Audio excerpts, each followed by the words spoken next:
stunts that they were doing on it. And, you know, and then you look at the film and it's all of 15 seconds.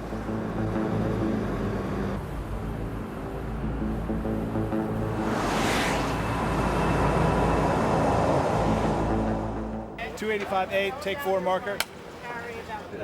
Action. All right, let's shoot it, please. New York, I had just filmed a humongous chase sequence in New York for Peacemaker. And it was really interesting because I remember I was, you know, walking through the streets in New York shooting. And all these extras started, "Hey, Mimi, how you doing?" It was like the same group of people that I had worked with, or a lot of them. And I always loved shooting in New York. I love New York. And then we shot The Comet, which was a movie onto itself.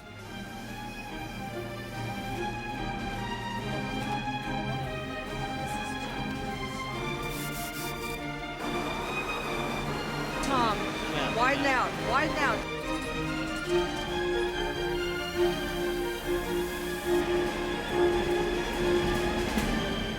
I've had enough being an astronaut after this one, I think. I would rather maybe be in one maybe less realistic than this. We talked about special training for the astronauts. We really didn't do any. We actually didn't have the time for it.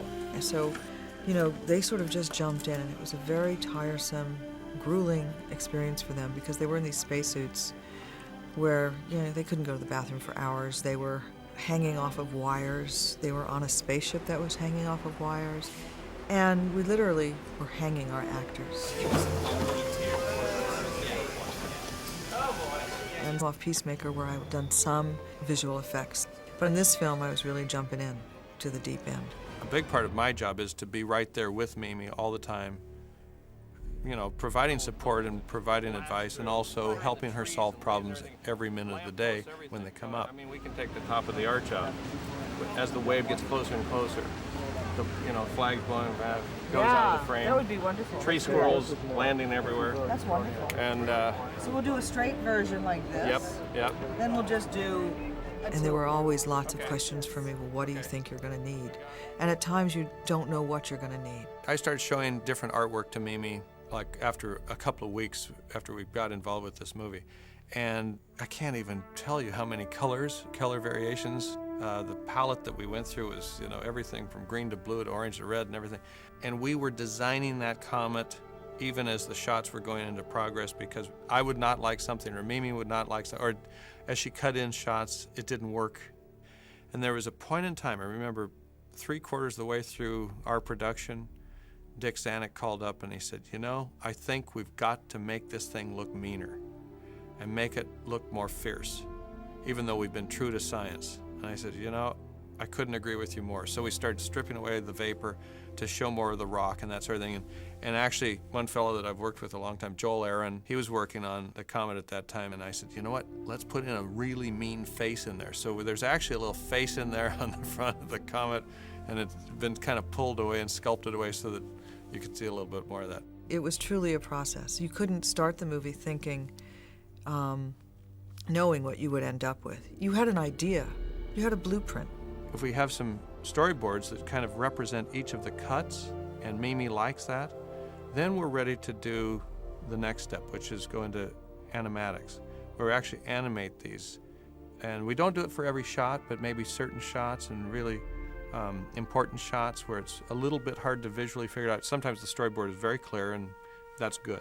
But if you have a movement or something like a ship landing, and you need to know more, what would the camera angle be? How high should the camera be off the side, the surface? Should it be sitting on the surface? See it tilt down. You know, you play with all those things just like if there was a real camera there.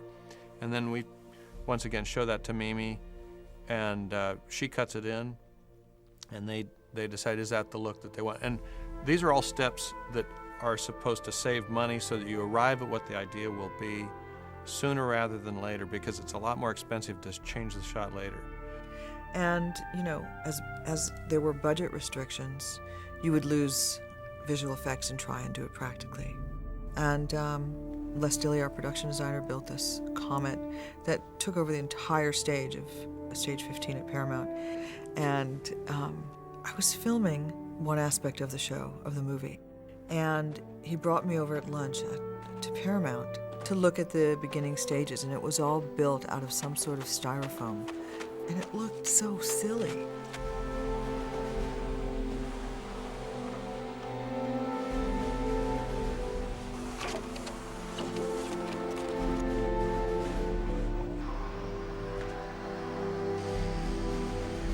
We talked about colors. He'd show me tests of what color it was and how much texture and rut it had.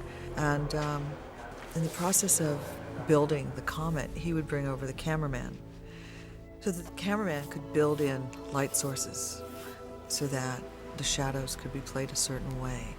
And the comet is alive and breathing, so we wanted areas for all the mist to come out of. And we created a lot of that mist, and then of course ILM added the rest of it. And underneath the comet was an army of special effects guys and lighting guys moving, lights, throwing steam in, snow was everywhere. I mean, we had to literally come on the set with masks because the air was, filled with snow that we created. Then we at ILM would essentially enhance or enlarge the background of the set, whether it's vapors or sky, or more rolling comet tundra, you might say, going off into the distance, so that it doesn't stop at that wall. And we do that on most movies these days. And for the master shots then, we did have a miniature comet surface, and we had basically a 12-foot ship that's flown around on our motion control stage, and that is composited against that smaller background.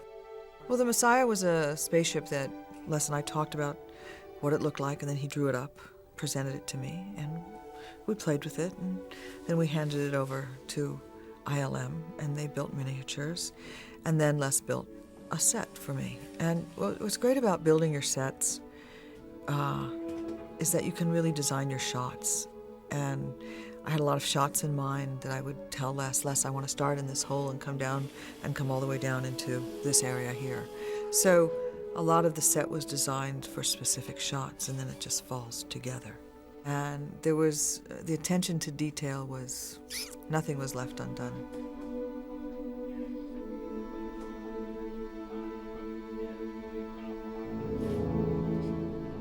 In the original version of the script, I had images of people trying to get out of Manhattan and the people with kayaks trying to get across to New Jersey just so they could get some possibility of moving inland. And those images were, for me, very large and very, very compelling. I think Mimi got enormous mileage out of the images that she has, and the destruction of New York is terribly disturbing. And I think that if it had been bigger, I don't know if people could have handled it, but what I had in my own mind as I was writing it was pretty large and very, very, very disturbing.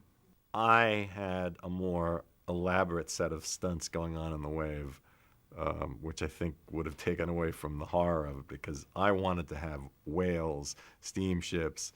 I wanted to have a couple of surfers. I think I'd written this in an earlier draft, which everybody nixed immediately. I had imagined all of Brooklyn lining the shores, all of these people who had literally nowhere to go, nowhere to run. And so people, rather than sitting in their homes, they came to the shores in masses of numbers, and hundreds of thousands of people stand there looking out at the world, looking out at the ocean. And then they see the wave, and they all reach out to each other, hand upon hand, people who never met each other, who never knew each other, all together in this last one gasp of a moment, and then the huge wave overtakes them all. But for me, the film felt like they should be alone. When that picture was taken, when Vanessa Redgrave's character takes this photograph, they're alone on the beach. And I felt that it was very symbolic and far more emotional and far more gratifying to see the resolution of this relationship on the beach, alone, and not in a party atmosphere. I've missed you since then.